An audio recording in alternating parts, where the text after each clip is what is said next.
Hey there, David Hawk here, and today I made this. See where the camera is?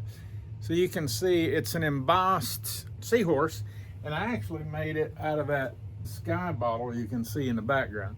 A couple of things that the reason I wanted to bring this up is because I think if you're embossing things, there's a couple of things you may need, and I had an issue. You can see this didn't get real shiny, and actually as I get it up close, I can see there's still some little compound in there I mean, this thing got really detailed. It was cool. I actually did this on the F2 Ultra UV, but you know, if your machine embosses, you can probably make something similar to this. It might not be glass, I don't know.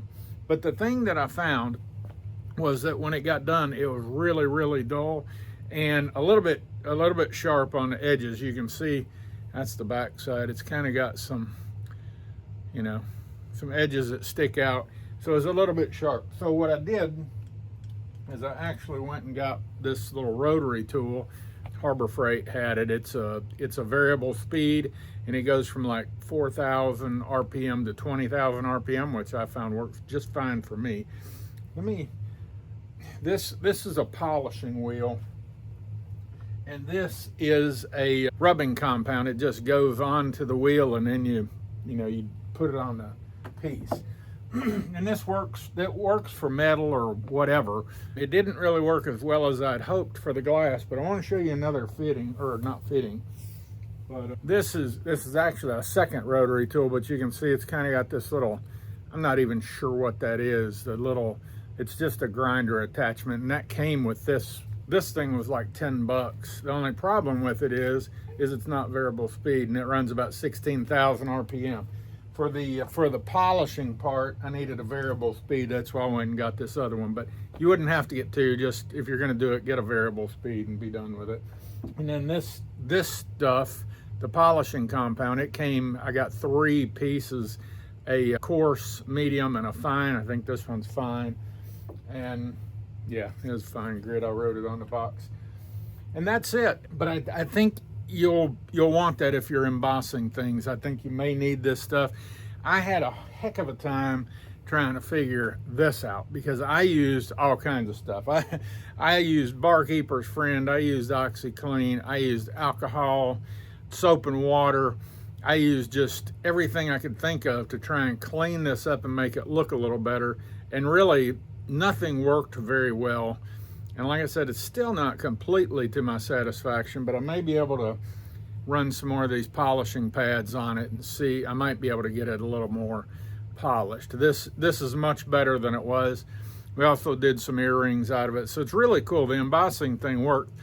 Something else about embossing, if you're going to do it, I don't know that you're going to want to maybe do it to sell because it takes so long. I mean, this thing took like 3 hours, I believe, maybe 4. I actually wrote down the times. I haven't calculated them yet. The initial run was an hour, and then the next runs, because it didn't cut all the way through, I had to run the cut feature, which they didn't call cut, it called incising.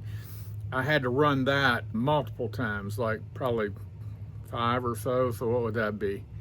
That'd be 1, 2, 3, about 3.5 hours. So anyway, that's it. If you're going to emboss, though, you may want to think about some of these other tools. This little thing, like I said, I got it from Harbor Freight. Is like 40 bucks, so no big deal. And this stuff, $8 or so. Oh, something else. You may want a dust mask because you're going to be kicking up really small particles of things. So if you're going to do it, I'd recommend a dust mask too. And I'll link those things that I've got in the description. You know, if you click on that, I do get a little bit of commission from Amazon. But, you know, if you don't want to click on it, that's cool too. You can just, it's stuff on Amazon. You can go search it. This stuff, though, is kind of difficult to find. So you may just want to use my link. I don't know. Either way, make it easy. And, you know, if you click my link, I appreciate it. If not, that's cool too. It's okay.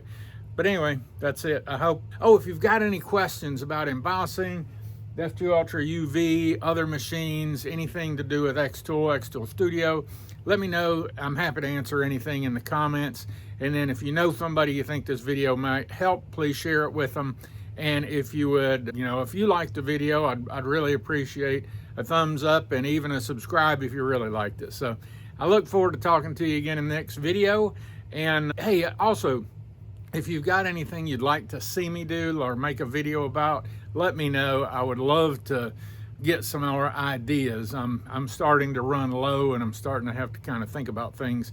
So anyway, if there's anything you've got that you'd like to see me make a video about, let me know. I'd appreciate it, and I will talk to you soon. See you. Bye.